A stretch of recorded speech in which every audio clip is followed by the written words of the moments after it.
Hello and welcome. I'm Jay. And I'm Robbie. And you join us for episode 11 of Generations Apart, the podcast where we talk about technology and gaming from across the generations, sharing our perspectives on the past and our excitement for the future. On today's episode, it's Easter. So happy Easter, Robbie. Happy Easter. Happy Easter to all of you at home. And we thought this week would be interesting, as it's on brand and on theme for this celebration, to talk about Easter eggs, specifically Easter eggs in video games. Some of the funny ones, some of the weird ones, and some of those that got video game developers into trouble.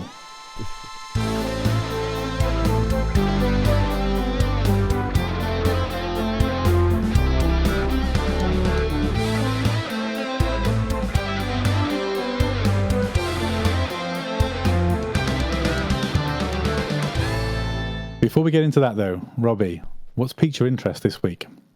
So this week, I know our last episode was on streaming, and I saw a news story this week that had me in absolute stitches. So briefly, there was this channel on Twitch that became the most watched channel on Twitch, and the reason is this 15-year-old kid. The channel is called, it's called Crossmots. And every time, so the reason this channel was found is a very famous streamer, can't remember his name, it's not on the news article, was streaming Modern Warfare 2 and was killed by this person on Modern Warfare 2 and decided to look up their tag on Twitch. When they found it on Twitch, they discovered that this 15-year-old kid makes a rave every time he celebrates a win. And so I'd quickly want to show you what a rave in a 15-year-old bedroom looks like, which is way more extra than I remember raving. So there's a video showing of a rave going off. The kid's got strobe lights and he has flames in the background of his stream every time he kills someone on Call of Duty Modern Warfare 2. And I just thought it was the most extra Twitch streaming setup I have ever seen, and it makes me feel bad. It makes me feel like we should be doing more. We're not trying hard enough. That's spectacular. For anyone who tends to listen to us on audio on podcast services, if there was ever a time to hop over to YouTube, Jay and Robbie is what you're looking for. Just got to watch this. That's class. Absolutely brilliant. I don't know how he affords all that equipment and why he's got that flaming torch in the background that keeps going off. Yeah, but that's spectacular. For anyone who thought I was joking, he literally has a flamethrower and a button next to his desk where he's pressing it in time with the music and there's flames going off. I want to know where are his parents? That's amazing. Yeah, I was going to say that is quite incredible. There's a news story to go with it. Rave lights, smoke machines, flamethrowers. There's if anyone who follows Limmy on Twitch as well, or any of his stand-up, he's also quite popular on Twitch. But there's a funny meme here of picture of Limmy waking up with a very shocked face, and it's supposed to represent his parents whenever he gets a kill, as they hear the flamethrower in the other room. Love it. But there you go. That piqued my interest this week. Well, I'm going to pivot from your somewhat ridiculous but fun streaming video to something that has really genuinely got me excited for what's piqued my interest this week. And it was at Epic's State of Unreal presentation, which took place a week or two ago. And it was fascinating to me in general to see how far the Unreal Engine has come. For those who don't know what Unreal Engine is, it's what fuels most video games, most modern video games, and now increasingly movies and TV. So shows a bigger budget and famous as things like The Mandalorian on Disney Plus are using the Unreal Engine to do a lot of the sort of CGI and the environmental work now for backgrounds, creating atmospheres for the actors to act and respond in. It's really interesting. You should definitely look it up on YouTube. But most critically, they announced at the State of Unreal a new tool called Unreal Editor for Fortnite, or UEFN. And what it basically is doing is bringing some of the best tools from Unreal Engine into Fortnite, the game, and enabling creators now to create their own islands in Fortnite and create games on game modes within it. So for those who don't know, Fortnite, I mean, if you've never heard of it and you're listening to us, I'm not quite sure how you found it as here or why you're here, but Fortnite is something you probably should go and look at if you've never heard of it. But Fortnite is a huge battle royale game, first and foremost. That's where it made its fame. But it's transcended kind of battle royale and the sort of shooting game that it started its life as, and it's become so much more. And it's a real it's a sort of, I guess, an advert for the metaverse or the future of digital interaction. And what this Unreal Editor tool is doing is enabling creators now to create experiences that Epic will share revenue with you for if they are successful. And these experiences don't have to be, direct sort of spin-offs from the shooting game that Fortnite currently is. It can be anything. It can be a party game. It can be a social experience. You can make it look like entirely different genres. For those who don't know, Fortnite has a very cartoon-like look and feel to it. You can take this in many directions, and we actually dabbled with it on Sunday night on our stream, where we recently tried out the Call of Duty-like capture the flag, Desert Storm kind of gritty look and feel that Call of Duty has, but all built in the Fortnite engine. And what this Unreal Engine Fortnite editor is going to do is just going to bring so much more choice and freedom to the creation of these islands and these experiences. But what really struck me alongside that was the release of something called Verse, which is a code base that they're developing at Unreal, which they hope will allow developers to create assets and experiences that will transcend games and move between games and not lock you into one environment. So, give you an example, Fortnite has for a long time popularized specific skins for your characters. So you can look a certain way in the game, and you can buy these skins to sort of show what you're into and what you like. What Verse is looking to do is enable you to take those skins, take those assets, and move them to other experiences. Now, initially, they're doing it across the sort of Unreal Engine, but Unreal Engine, as I mentioned earlier, covers a broad set of games. So many games are developed in that engine now, and media outside of games, that this could really be the trigger now for what the metaverse was always meant to be. And I got really excited because in my head I was drawing parallels with Ready Player One, a book that you must read if you haven't read it. If you're into the metaverse and gaming, you've got to read this. Some really interesting ideas. But for a long time, people have talked about the metaverse only really being successful when your digital self kind of moves between experiences. And to date, with things like Meta and their VR world, Valve and their VR world, and others in the market, that hasn't been the case. You're locked into an ecosystem. And what this is looking to do is to open that up. So not only will you be able to take your assets and your experiences with you, but if you're a developer and you're creating content in Fortnite's new editor, then those experiences also go across all devices wherever you might be. And it just blew my mind as to where this has gotten to, how realistic some of the stuff that this game engine is able to create. And if you didn't already know this, Unreal Engine is completely free. So if you want to start getting into this, if you're an aspiring developer or movie producer, you can get into this platform for free. You don't start paying a penny until you start making some kind of money on it. And it's not actually that big. I think it was about 30 or 40 gig to install it. You need a semi-decent PC to run it, but mine seems quite capable. And the idea that toolkit is available to that next generation of aspiring creators, whatever world you want to create within. I think I just wish I was 15 again. Because I think it would have been, the opportunities that this might open up are just huge.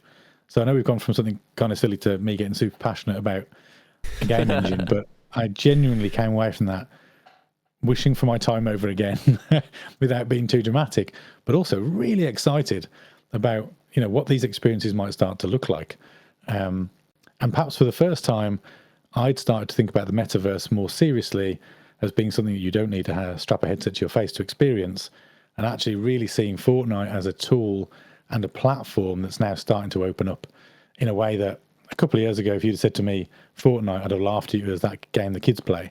Now I think I've become much more aware of its potential and perhaps now taking it a little bit more seriously, as well as enjoying a casual Sunday stream with you and playing Battle Royale. But yeah, just really, really exciting. And I'm keen to see where this goes in the future. Yeah, that really cool and super unexpected, I thought, from the likes of Fortnite. I love Unreal Engine 5. I've seen a bunch of clips of it, and it's so convincing. The amount of images that it's able to create, and it actually just looks like real life now, is wild. So to have that mixed in with the world of Fortnite does seem a bit bizarre, but when we played it on Sunday and we had that hyper-realistic kind of Call of Duty map, it worked really well. It worked really well. And I am actually really excited to see what developers come up with. It's going to be a very community-focused building of maps and game types that I'm excited to play. Yeah. Yeah, 100%. And I think what I think is really interesting as well, which I didn't touch on so much then, but they've also got this concept of the metahuman.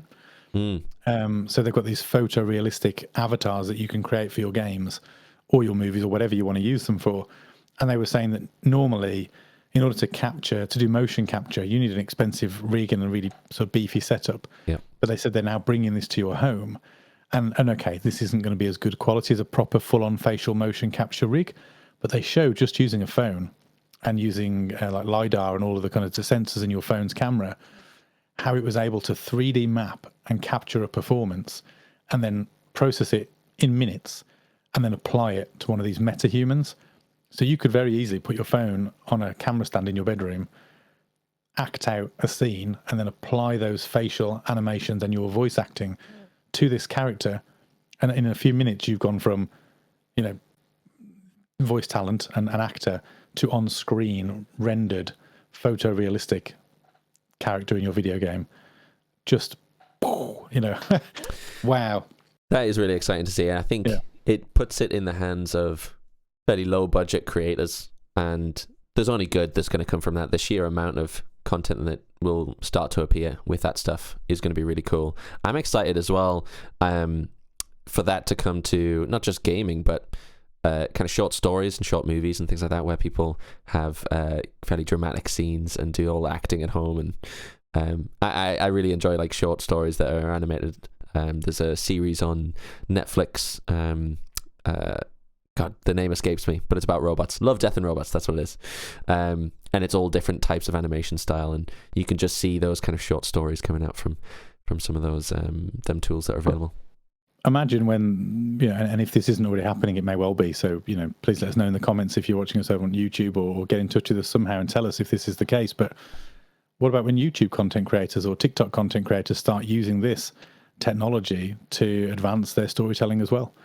Like you said, short stories animation is one thing, but actually theoretically at some point it's not outside the realms of possibility that this whole background could be completely generated within an Unreal Engine, and that you could make that a really engaging experience for that kind of content too. It's amazing where it's going. And like I said, I think if you're into the visual arts, the tools that are currently on offer to you through the scary stuff that generative AI is doing and exciting stuff in that space, through to the Unreal Engine and these kind of creative tools, and just in general, actually, the technology that is now available to creators to make the kind of content. We're scratching the surface here with podcasts and YouTube content. We're really not doing a huge amount, really, in the grand scheme of things. Where is this going to go over the next decade?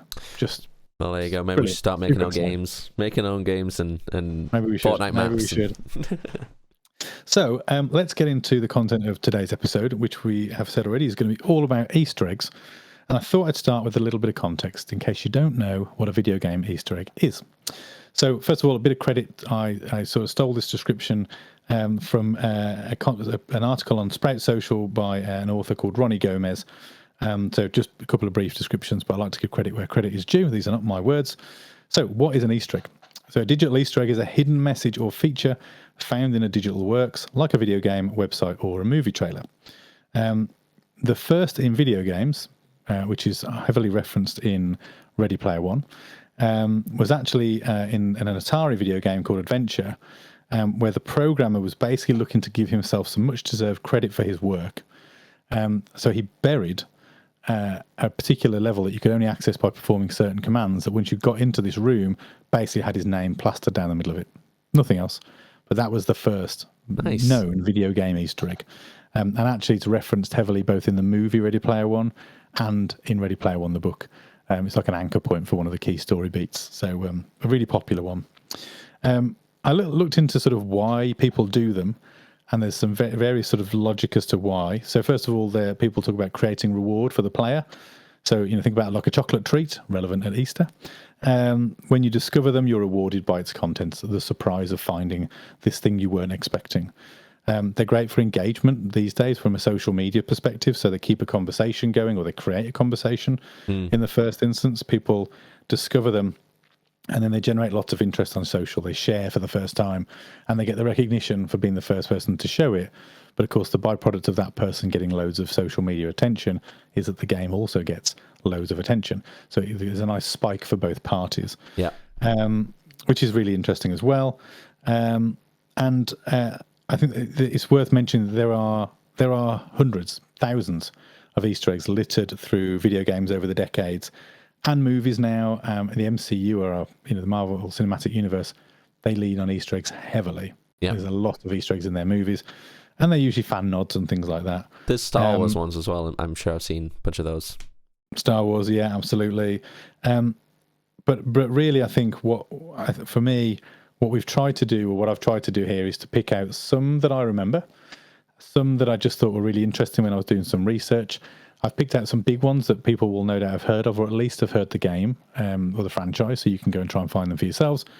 I've also picked out some weird ones and some slightly inappropriate ones, but we'll come to those further on. I'm most excited for those. So let's jump in and let's talk about some of these. So one of the ones that caught my attention when I was reading ahead of this episode was Mortal Kombat. Now, I don't know how far back your Mortal Kombating goes, Robbie, but I remember playing the original Mortal Kombat back on the Mega Drive and the SNES when they used to sweat grey blood instead of actual blood because Nintendo didn't allow it. Is that a thing? I didn't know that. Yeah. The Super Nintendo, when they get punched, instead of blood, grey comes out. And it was because Nintendo were like family friendly and absolutely against the idea that any blood should be shown in a Nintendo game. So lame. That's why Mortal Kombat is the superior version. Because as a sort of deprived little child, I wanted to see blood when I decapitated someone. So in Mortal Kombat specifically, Reptile, as he's more commonly known, as a name I can't pronounce it, and I am apologise in advance. I'm reading some of this to make sure I get this factually correct. He first appeared in the original game as a secret opponent.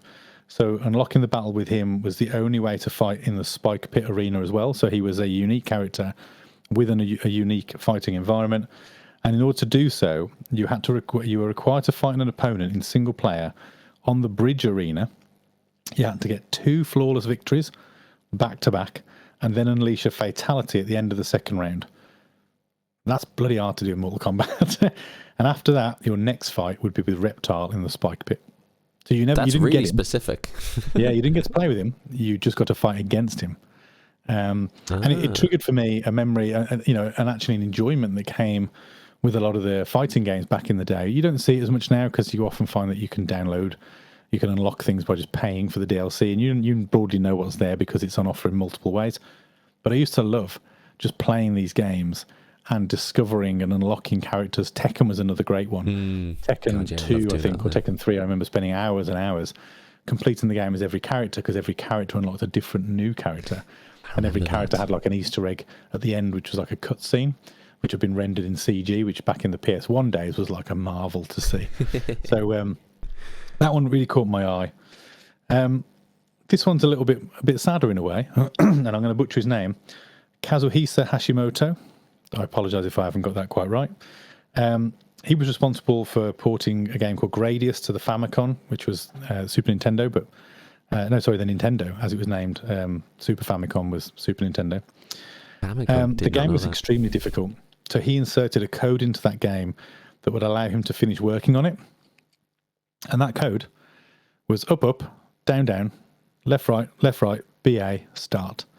Oh. Now, Robbie's looking slightly blank as if he should know what that is. That is the the now famous Konami code. And that code ended up in multiple other games, but it was popularized as the password in a version of Contra, in which it granted you 33 lives. But the Konami code is a famous code. Oh, it's law now. Yeah, it's in so many Konami games. But also, there are YouTube channels named after it. There's TV shows that use it. It's heavily referenced as kind of the cheat code. I'm putting that in air quotes. Well, there's an interesting point then, because the cheats drift into Easter eggs. Is there a blurring of lines there? I think it depends. So the point here is, I think, is anything that's kind of secret or gated content that has to be discovered by the user. So the things that weren't necessarily being intended to be part of the main experience, but were kind of hidden. Okay, And cool. there's a few of those where these start to change a little bit as well. But I think the Konami code is like one of the earliest recognized kind of cheat codes, Easter eggs, whatever you want to call it. Jumping around some series here, I'm going to jump forward to the PS2 now and to Metal Gear Solid 3. Did you ever play it? I didn't. We've discussed this before, because I know you love the Metal Gear Solid series. I do. I'm a bit of a fan. And my favourite Easter egg, which I'll come to shortly, is from the Metal Gear series, but it's not this game. All right. I'm not a massive fan of Metal Gear Solid 3, I will say. I recognise why it's one of people's favourites, but for me, I didn't really like it. I didn't like the jungle environment. I preferred the facilities in Metal Gear 2 and 1. So that's just me. So in Metal Gear Solid 3, there is a character called The End. And he's a super old assassin was one of the enemies that you fight against. He's the ancient sniper, and he's over 100 years old in the game. And I'm sort of abbreviating some of this here because it's quite long. But effectively, later in the game, you fight him in a sniper off, for want of a better word. Okay. And you're trying to find each other in this jungle, and he's trying to snipe you, and you're trying to kill him. And if the player succeeds in killing him, the explosion from his microbomb will send a wheel of his chair towards Naked Snake, which must be dodged. The second Easter egg, though, it involves your PS2 console. So if you save the game and then change the internal clock to 1 week later and then return to that game, The End has died of old age. No. You don't have to fight him. That's wild. So if you get to that conflict, you get into the conflict, you save the game, put your clock forward, or you can just go away and wait a week, come back, he'll have died of old age, and you don't have to fight him. That's wild. How does it know that? It uses the internal clock in the system, and it's based on your save game, and then when you next pick the game up. Could you not just sit and wait a week? Do you have to turn the clock forward? Can you not just park the game for a week and then come back? Wait a week. You could, but if you wanted to not have to put your game down for a week, then you do it in the system. That's wild. Yeah, you could just turn it off and wait a week. That's wild. Yeah. So I think there's another one you'll like if you thought that was good. So Hideo Kojima, who comes up a couple of times in this list, and I'm a big fan of Kojima's. Yeah. He loves this kind of stuff. I'm not. He's a bit of a genius, so I can imagine he loves the secret my stuff. favourite one from Metal Gear 1, which anyone who's listening who's played that game will know exactly where I'm going with this. So I'll keep you in anticipation for a little longer. The next one I wanted to talk about, which I thought was quite interesting. I played this game. I never found this Easter egg, and I was never into the series like others were. Was Batman Arkham Asylum? Okay. Ever played it? I haven't.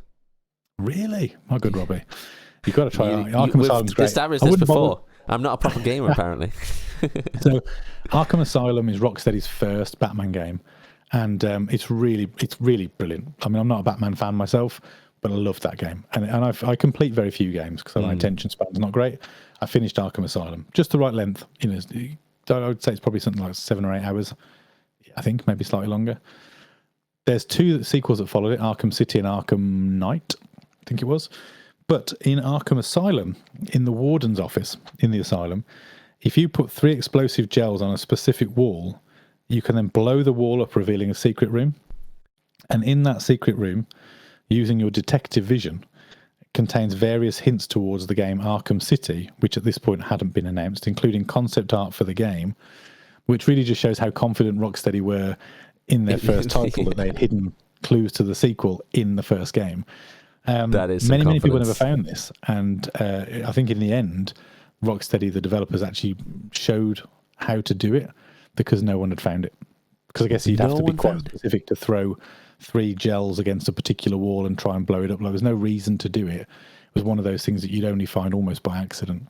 That raises an interesting point, though, as to I do wonder how many games have got Easter eggs that have never been found.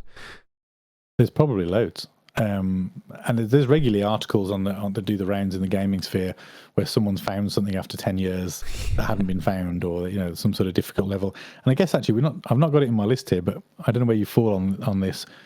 The original Super Mario Brothers. Please, God, tell me you've played that. Oh my goodness! For those who are not watching, he pulled a face that suggested maybe he hasn't. So in Mario, the reason it's called Generations Apart, Jay. So in Super Mario 1, in the first castle, which is like level 2, you can basically kind of get out of the level and above the level, and you can run along the top of a wall. And if you go far enough, you end up falling down into a secret room with 3 warp pipes, and you can basically jump to, I think it's, I'll get slaughtered for getting these wrong. It's something like World 3, World 5, and World 7. But you can jump significantly far through the game by just doing that. So it was almost like, I think, for those people who had played their way through it, this was a nice way to get to where you need to be hop quickly. The levels you wanted to. Because again, save states didn't exist then. You couldn't do that. I do remember that being a thing back then, where you had Doom. I remember specifically, you had to have a code to unlock a level. Say if you wanted to jump to a specific level instead of having to play all the way through. But yeah, cool. It's an interesting, it's a delicate line you have to balance between something that's puzzly and maybe hints are dropped throughout the game to actually discover it, to something that could just be completely not found. Like your example there with the Batman. I mean, there were a lot of examples that I didn't include, which were just so obscure and so weird. And developers putting things in spaces that you weren't supposed to find, that say things like "There's nothing to see here," or "You're not supposed to be here," like those kind of things. Where someone's trying to break the fourth wall and try and sort of get around the game, and they've left notes and jokes. There's quite a lot where developers will include their faces and images of them or messages to loved ones. That was also that came up quite a bit, but I didn't capture many of those. There's a whole YouTube kind of series or specific genre of people who would just try to break games, right? They try to get around gates that are supposed to be impossible to get around, or jump over walls and stuff and get to other parts of the map. And that's it. Well, there's so I don't think this would fall into the Easter egg bucket, but in Mario Kart 64 on Wario Stadium, I remember this because it was a really annoying exploit that some of my friends could perform and I could never get to work for me, but they would always use it to cheat in a Grand Prix, and we'd have to start a race by going, "You can't use that." But basically, fairly early doors, there's a jump that if there's a kind of a point, a pixel, literally on the map, that if you hit it right on a wall with a speed boost, you can basically break across the track into probably, it was like 2/3 or 3/4 of the way through the race, and then you could basically just jump half the lap out. But it wasn't meant to be there, from what I'm aware. And bear in mind that back then games couldn't be patched, so it was like put on a cartridge, shipped out, and that was it. You were done. Yeah. And people found that if you just hit this thing at just the right point, you could kind of basically warp through the track to a point of the track you weren't supposed to get to that quickly. Very cool. And then you'd be miles ahead of your opponents, and it was really annoying because you could only do it if you had a mushroom, I think, and you could only do it at a certain point. And if you missed it, you just hit the wall and then bounced and had to carry on racing. Yeah. So you'd lose out. So you had to get it perfect. But anyway, I don't think you call that an Easter egg because I'm not sure that was intentional. But anyway, we'll see. So, Legend of Zelda. I'm not going to ask you anymore if you played these things. I'm just going to assume you haven't. You tell me if you played them. Legend of Zelda: A Link to the Past. Now, I will say I never really played this one either. So in a defunct Nintendo Power, which is now gone, they held a contest, and the winner would get to appear in a future NES game. And the winner was a guy called Chris Houlihan, and he latterly received his own fancy room in 1991's The Legend of Zelda: A Link to the Past. So there were 5 different ways you could enter this rupee-filled room, although apparently it had been intended as a crash prevention measure, so the game would only send players there when it couldn't determine Link's destination when transitioning between maps. But if you went into this room, basically this guy's name, Chris Houlihan, was just plastered across the middle of the room. So he was a bit of an Easter egg in case the game broke, to take the player somewhere that they weren't meant to see. I like that. Dual purpose. Yeah. And you're more likely to discover that, I imagine, as well. Yeah, probably. Back then as well. NBA Jam. Is that your jam? No? Oh my God. Right, okay. NBA Jam. So, I should be a basketball player as well, at my height. Yeah. But no. So NBA Jam 2-on-2 basketball, really popular back on sort of the Mega Drive days, and I think that's where we had it. This was the Super Nintendo version specifically, and it had there was a whole load of cheat codes, and one of them at the time would let you play as the Clintons, so President Clinton or Hillary Clinton. You could play as Prince Charles or the Fresh Prince of Bel-Air. Nice. And those kind of that was an example again where various game series would include kind of obscure, non-related characters that you could play as. Yeah. And I think that was quite an interesting one. I always like it when games do that. I remember playing as those characters as well and having the choice to play as them and thinking how weird it was. And of course, I wasn't really into the US politics stuff. We didn't really know much about it then. The internet wasn't a thing. Shock horror. So, seeing these people who weren't really figureheads for me was a bit weird as a kid because I was like, who are these people? And then I'd realise, oh, it's the president. That must be normal then. You wouldn't realise necessarily that was a bit unique and a bit of a strange thing to happen in a video game, but oh yeah, you see the Clintons on the court all the time. Bit of fun for this one. A couple of Star Wars ones for you. Nice. So Star Wars: The Force Unleashed. I'm not going to ask. So you play as a character called Starkiller. Brilliant game. You absolutely should play it. It holds up. The second one's rubbish, but the first one I highly recommend. You gather your Force powers, and you eventually face off against Darth Vader. In the game, you come across some carbonite and a character frozen in carbonite. It's not who you're thinking. It's not Han Solo. Not Han. It's Jar Jar Binks. Oh, good. And it was the developers taking a dig at what was one of the most unpopular Star Wars characters of all time. That's my favourite one so far. So he's frozen in carbonite. Keep me the Star Wars theme. Are you aware or familiar with the what would you class it as? The blooper, I suppose, that's in one of the Star Wars films. I think it's Return of the Jedi, but I might have that wrong. It might be Empire Strikes Back. And it's the scene where the stormtrooper is trying to come through a door and bumps his head. Yeah, I think I've seen that. It's still in the movie, and you can see him in the background doing it. So there's a nod to that in Star Wars Battlefront 2. There's a cutscene in the game. In fact, I think it's A New Hope, the movie. It says here on my notes anyway. There's a cutscene in the game where they recreate that, a stormtrooper bumping into a door, which I quite liked. A nice sort of nod to the movie. And then my favourite in the sort of generally well-known and more famous Easter eggs is Metal Gear Solid 1. So I teased this earlier on. You won't be aware of this. So in Metal Gear Solid 1, fairly early on, I think it's maybe like the second or third main boss that you fight a guy called Psycho Mantis. And Psycho Mantis is able to control kinetically, like he can move things with his mind, basically. So very, very difficult to fight. Has lots of like attack patterns, and he knows what you're going to do. So you try and shoot him, he dodges and moves. Really, really hard to hit. And they actually want you to do this. So I don't know how you were supposed to know. It was one of those things that when it kind of became common knowledge, everyone did it. So there were two things. First of all, Psycho Mantis would do a cool thing where he would read your memory card. And if he recognized any Konami games, he would call them out and say, I see you like to play whatever it was. So he was able to call out certain games. And they ported this to a game on the Nintendo GameCube called Twin Snakes, where they remade Metal Gear. And they kept this facility in. And I remember playing it. It was even weirder on the Nintendo when he's going, oh, you like Mario and Yoshi. And I'm like, why is this creepy dude in this really sort of cinematic, epic, stealth, like espionage game talking to me about Yoshi? That's creepy. Very weird. So that was the first thing I thought was really cool. This is Kojima again. The second thing, though, which is cooler, a bit like with the end in the previous example, is how you get around the challenging powers that Psycho Mantis has.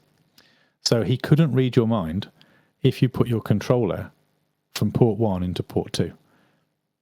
So literally disconnect your controller, put it into port 2, and then he couldn't read your mind, and he'd start flipping out, and he'd be like, I can't read your mind. Why can't I read your mind? And then you could shoot him and he wouldn't dodge you. So that was how you took Psycho Mantis down more easily, was to literally move your controller from one port to another. I have to say, Hideo Kojima's got some... he's got my favourite one so far, because they're all like real world stuff, and the blending of real world things that you have to do, physical things, or real world like reading your memory card. That's wild. That is genius. That is. It's a very game thing to do, I think. I think I'm remembering this right, but if I get this slightly wrong, I apologise. I know on the GameCube this is true. I think it was on the PS1 as well.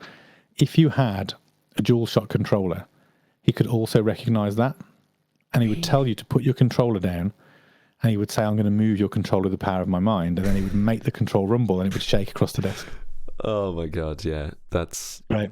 That's amazing. Another thing while we're on it, this is again my love of Metal Gear Solid 1. There is a point in the game, and this was, I think, almost an anti-copy kind of measure, but it was a cool Easter egg anyway. And ironically, I played it for the first time as a copy, and someone gave me this information to work with. But it mentions in the game something about the back of the cover, but it doesn't explicitly say it's the back of the game cover it's referencing. It just mentions the back of a cover, and it has a codec number on it.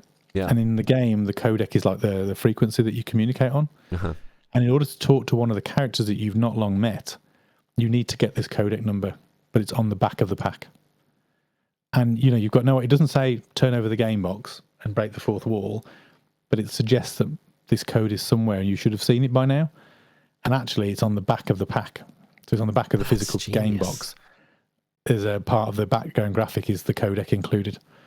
So if you don't have that and you've got a copy of the game and you don't have the original sleeve and everything, you'll have no idea what's going on. That's amazing. So it's like game breaking early doors. So those are some of the bigger, more famous ones. Before we get into more unusual and slightly inappropriate, some of these that maybe cause some more problems. Not all of them are problem causing, I should point out. But something a bit different. So the first one was Spider-Man on the PS4. There's two, in fact, for Spider-Man I'm going to talk about. One is a little less happy than the other. So in the game, before it was released, there was a fan who had tweeted Insomniac, who are the developers, and asked them, to put somewhere in the game, Madison, will you marry me? So he wanted to propose to his partner and have it baked into the game. Wow. Been with his girlfriend for 5 years, felt pretty confident. They did it, and they actually put it on one of those sort of theatre marquees. So as you're walking around New York City on the PS4 Spider-Man, there was a theatre marquee, I'm assuming it's still in the game, that said, Maddie, will you marry me? Wow. Unfortunately, by the time they'd implemented it and released the game, he'd already split from his girlfriend. Oh. It was quite tragic. It was released on YouTube. She had cheated on him with his own brother. Oof.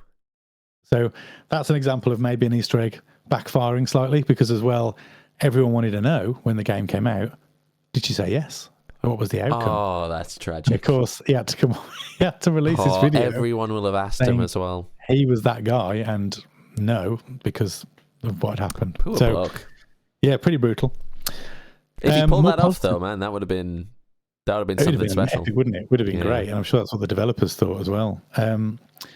In the PS4 Spider-Man, there is an appearance from a Spider-Man cosplayer who's not wearing a shirt, and it's at like a Halloween party, and he's just a guy in jeans wearing a Spider-Man mask and no top on, like naked.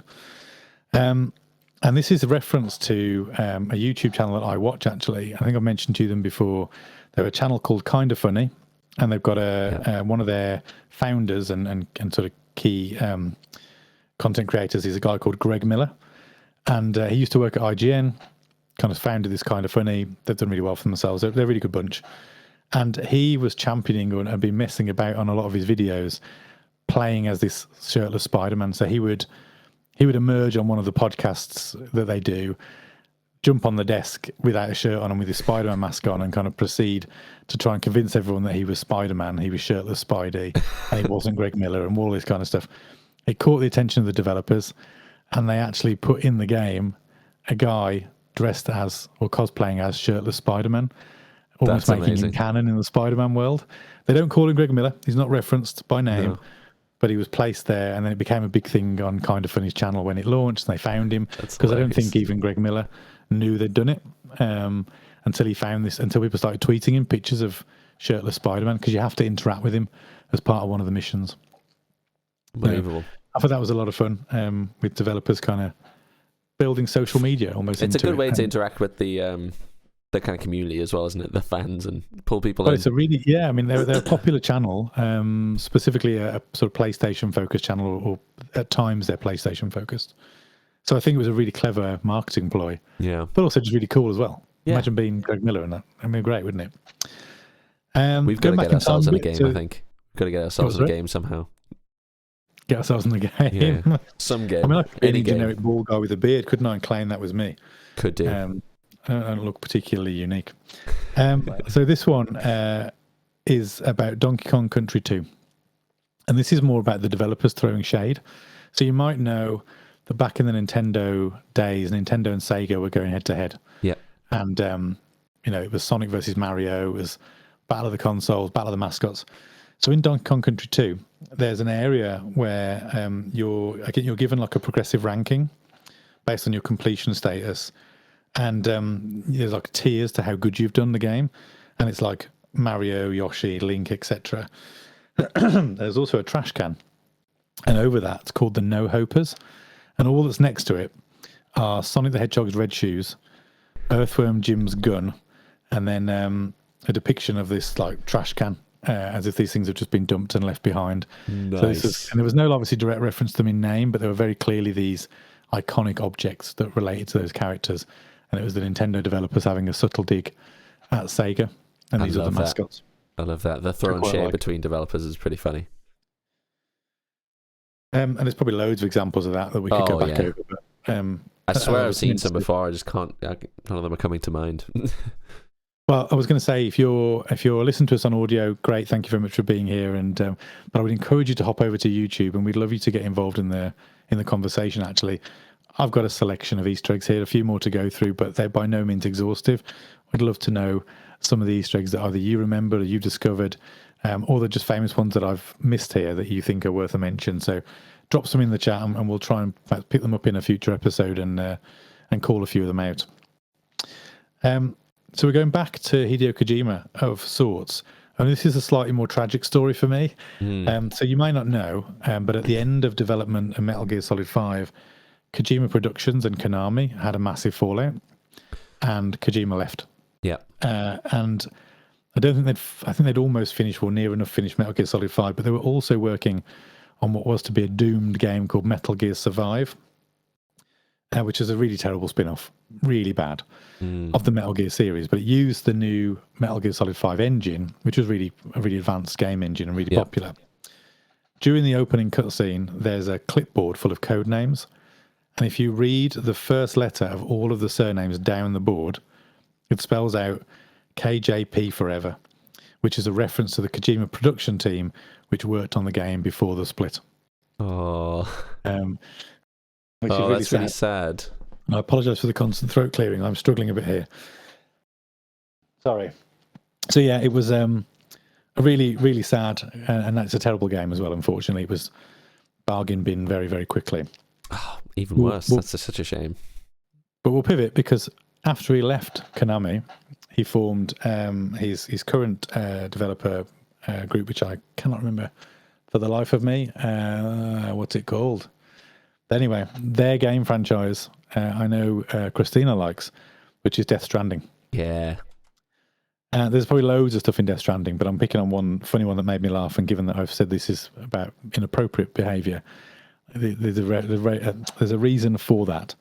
So in Death Stranding, there's an opportunity at some point to sort of panning around with the camera while Sam, the protagonist, is sort of sat, I think, in boxer shorts or underpants. I do know this one. And if you point the camera at his crotch, he'll kind of cover it with his hands and looks a little bit sort of sheepish and embarrassed. If you keep doing it, he'll stand up and punch the camera out. Yeah. Which I thought was quite funny. And there's a few examples of silly things like that in Kojima games. I'm going to go back to Metal Gear 1 because I remember this in my head, and this is probably not aged as well. There's a female character you meet in the game called Meryl. And at one point, she's been captured by the guards and she's imprisoned. And you can go through the vents, and you can go over the vent where she's in her room, and she's lying on one of the beds, fully dressed. If you back away, go back again, her trousers disappear, and she's laid just in her pants. Oh dear. Yeah, that sort of thing hasn't aged as well. No, that has not. Those are the sort of weird things that you find in a lot of these sort of, well, a lot of games from back then in general, but Kojima specifically likes to put all sorts of weirdness into his games. And there's one for you. Yeah, I'd seen that. I'd seen the Death Stranding one, I think, before it had even launched. It was such a popular Easter egg, to the point where it was hard to be an Easter egg because literally everyone I saw did it. Yeah, it's a clever one, and it's there's in fact, I think it's in Metal Gear Solid 2. You can point your gun when you can basically hold up the guards, and if you point your gun at them in certain ways, they'll sort of shake and they'll give up. Like they're like items and stuff, but only if you wave it at their crotch. So you point the gun at their crotch, they'll shake their hips and they'll wiggle until they drop some good stuff, and then you can kind of tranquilize them or shoot them dead. So funny. Dead Rising. Have you heard of it? I have. Have you played it? I haven't. Okay. So Dead Rising, the first game is based in a mall, and it's kind of a slight comedy twist on your typical zombie horror game. In there is a little nod to a more famous horror genre, which is Resident Evil. And there's a famous line in one of the early Resident Evils where someone says, "You were almost a Jill sandwich." And I think it's in reference to her almost getting squashed by something. So in Dead Rising, in one of the eateries in the mall, on one of the sandwich boards, there is a Jill sandwich that you can order. That's funny. I like Part that. of the restaurant. So I quite like that one. We're airing towards something a bit more rude now. We've got two more to talk about. One that I'm going to read you in detail because I'm it's here for it. quite bad. So this one's Mario Kart. Would you believe it? Really? You're thinking Mario Kart? How can that be The rude? innocent Nintendo game, the family friendly, not allowed Indeed. blood. There is a track on Mario Kart Double Dash called Peach Beach. Peach. And there is a rock formation on Peach Beach, which forms like, be careful how I do this on camera, an arch over the beach. Yep. From the sea to the rock formation on the side. Those rocks are pink, and they look suspiciously familiar. They look like two balls, Okay. and then a large length of rock protruding from those two rock balls Excellent. up to the mountainside next to it. Excellent. And there's been a lot of questions over whether or not that was an intentional or accidental shape. They also exist in the Wii version of Mario Kart. So if you want to go and check it out, and you've got either of those, you can go and have a look at these giant pink balls and shaft. That's the And how kind of they thing do that just some developers done it, and nobody wants to tell them that that's what it looks like, or the developers done it on purpose, and nobody wants to question it because then it makes it look like they've got the dirty mind to think that it's wrong.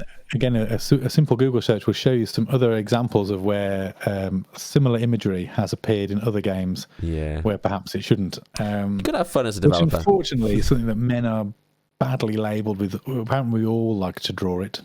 I mean, I remember as a teenager probably drawing it in the odd textbooks and thinking it was funny, but to bake it into a game feels a little bit inappropriate. But there's a whole I think there's a film or a mockumentary on Netflix about that very topic of drawing things like that.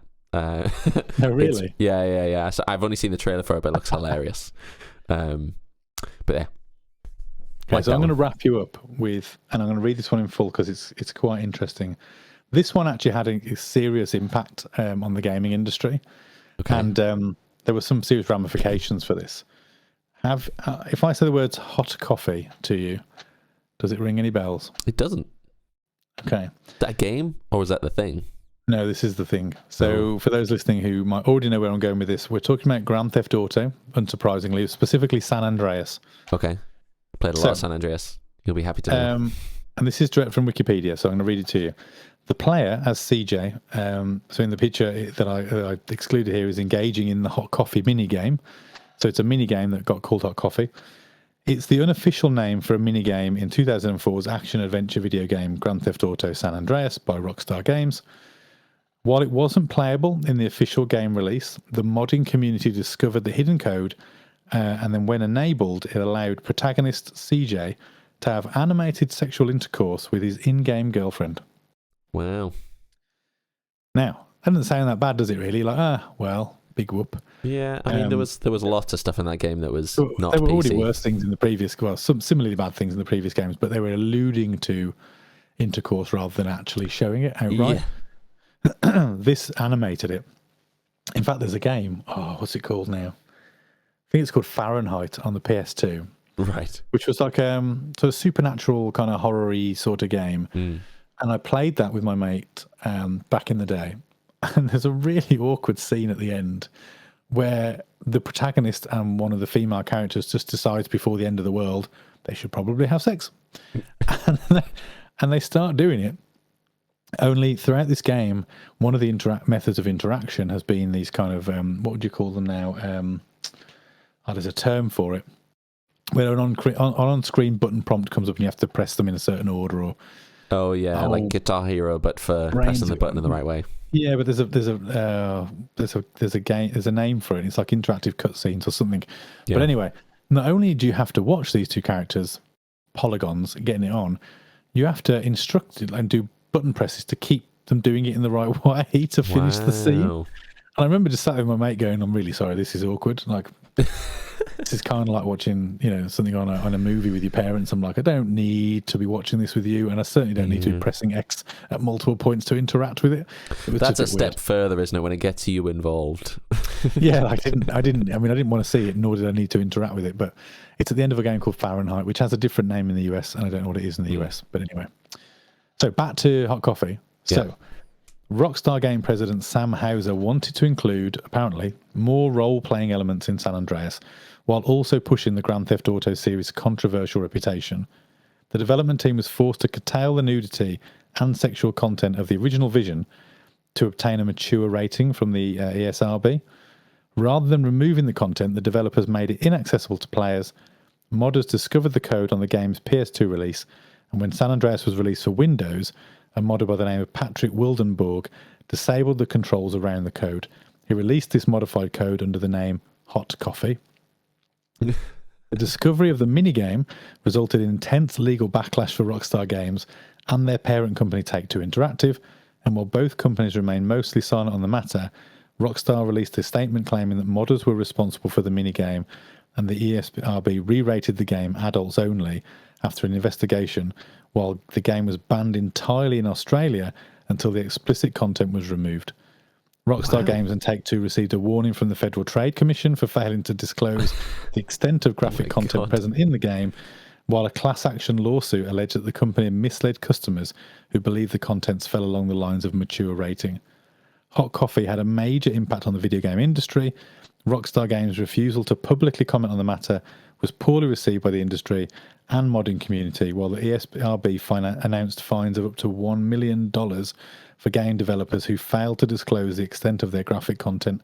Hot Coffee reappeared in Rockstar Games releases. A similar mod for Red Dead Redemption 2 was posted on Nexus Mods in 2020 and subsequently taken down by Rockstar Games, while 2021's Grand Theft Auto The Trilogy, the Definitive Edition, which includes a remaster of San Andreas, was briefly removed from sale after data miners discovered the code associated with Hot Coffee. I mean, they didn't disclose it. You'd have thought, though, that's definitely one that they wanted to get discovered. If they didn't remove it, you'd have thought. It's difficult, isn't it? It's hard to say. I probably yes, based on them wanting to be sort of seen as controversial, and that's what they were courting at the time. They probably didn't want the backlash that it received, because I'm it was surprised one of those. It didn't already have an adults-only rating, given the rest of the stuff that's in the game. Well, a lot of it depends, doesn't it? So as long as you control it and you tone it down, mature was good enough. Okay. Apparently, I mean, it's difficult, isn't it? Like, I would agree with you, knowing what's in San Andreas and some of the things that you can do and what you're encouraged to do in the language and all that kind of stuff. But I guess that was just one step too far from an explicit perspective. I'm surprised Australia banned it completely.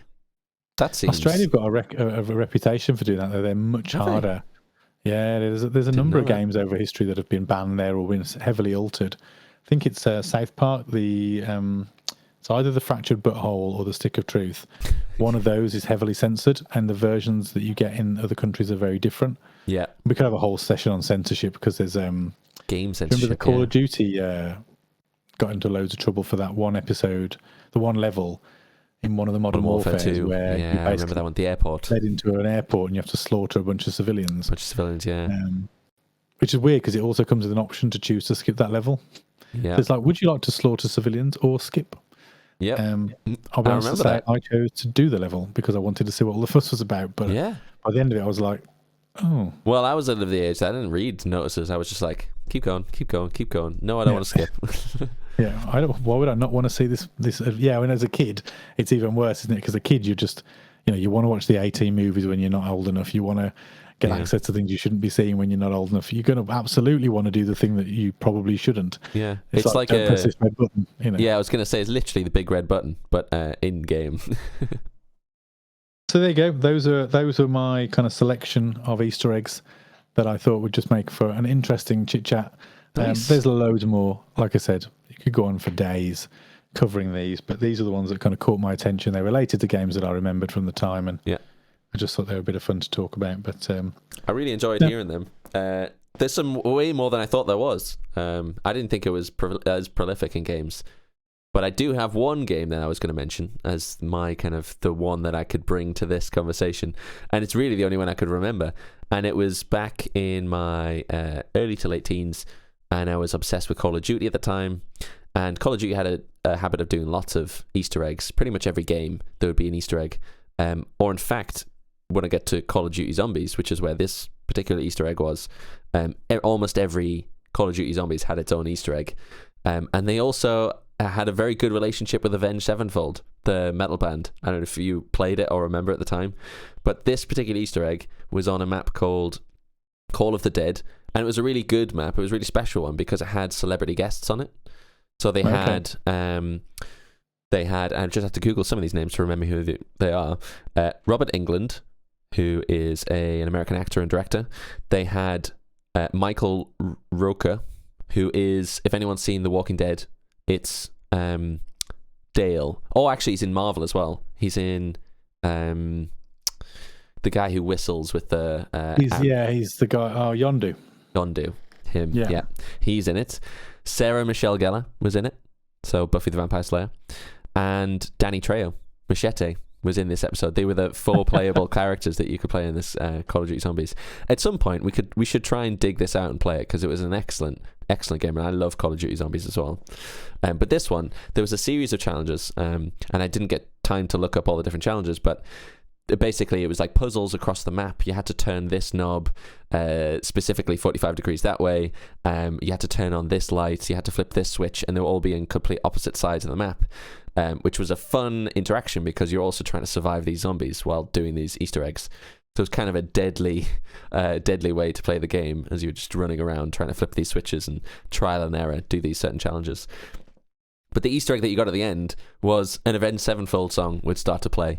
And the Avenged Sevenfold song was Not Ready to Die, which was topical specifically for... And I think it even included some of the music from Call of Duty Zombies in the actual song. So if you listen to that song now, it has like the background atmospheric piano part that's always in Call of Duty Zombies. So yeah, that was Black Ops 1, the first Black Ops, and yeah, the map Call of the Dead. That's the only one I remember, but loads of the maps had Easter eggs. Oh yeah, 100%. And I must admit, my sort of time with Call of Duty varies from game to game. I was much more interested in Modern Warfare. Yeah. I tend to I bought Black Ops and sort of dipped out of it fairly early on. I didn't get on with Zombies. I learned to love it and I learned to play it more recently in later versions. But yeah, a lot of those early ones, especially with the celebrity appearances, kind of passed me by. So it's a shame I never got to play that. But it's just reminded me as well, actually, that they were so into their Easter eggs that even the loading screen, the menu, there was an Easter egg there where if you tapped left and right on their triggers, you could rip your arms out of this chair that you were strapped to and start to walk around the room. And then there was a computer that you could interact with and see the files. Like played a retro game. Yeah, there was loads of stuff you could do. They loved their Easter eggs, Call of Duty. Well, that's reminded me. Do you remember, I want to say Project Gotham Racing? It was an Xbox game. I think it was on the 360, so whatever version that might have been PGR3 perhaps. They had, similar to the sort of modern driving games, you'd have your car in your garage and you could wander around the car and you could look at the car. And I want to say it was Geometry Wars. I think it was by the same developers. There was an arcade cabinet in the room where your car was. Yeah. This fancy sort of showroom. And you could go over to the arcade cabinet and you could play Geometry Wars in the game. Geometry Wars is a kind of separate vector-based sort of shooting game, very sort of arcadey, old-school arcade-looking thing. It was very popular actually on the Xbox Live Arcade, and you could play that. I'm sure it was Geometry Wars inside Project Gotham Racing. Yeah. There's a few examples of that, thinking about it now. Yeah, where old video games have been nestled in new ones. Yeah, or like lots of games where there's like hidden cars that you have to go and find in maps, or hidden bikes, and there's loads of games that do that stuff. But I think you picked like a really fun selection today, so that was really interesting. Well, like I said, maybe if it's popular and there's more to say, please, like I said, leave your thoughts in the comments. We'll grab them all up and we'll either kind of do another Easter egg video again in the future. Maybe we'll wait till next Easter and we'll do it again. Yeah. Or we might just read a few of them out over the course of the next few weeks as they come in, just to kind of acknowledge some of the interesting ones that are out there that we've missed. Yeah. But it's been really fun just kind of walking through those, and also learning just how few video games that I remember that you've ever been near. So further justifying generations apart. I'll say it again. Yeah. Brilliant. Well, thank you very much for joining the episode. As always, please do like and subscribe. It really does help the channel. Hop over on YouTube if you've never seen us there. Go and look at our faces. You can see them. Or simply subscribe via your favourite podcast channels. We also stream on Twitch, so another way to see our faces and our very bad gaming abilities. We try to stream 3 times a week, typically Sundays, Tuesdays and Thursdays where we can. But otherwise, thank you for joining us, and we'll see you again on our next episode. Thanks again.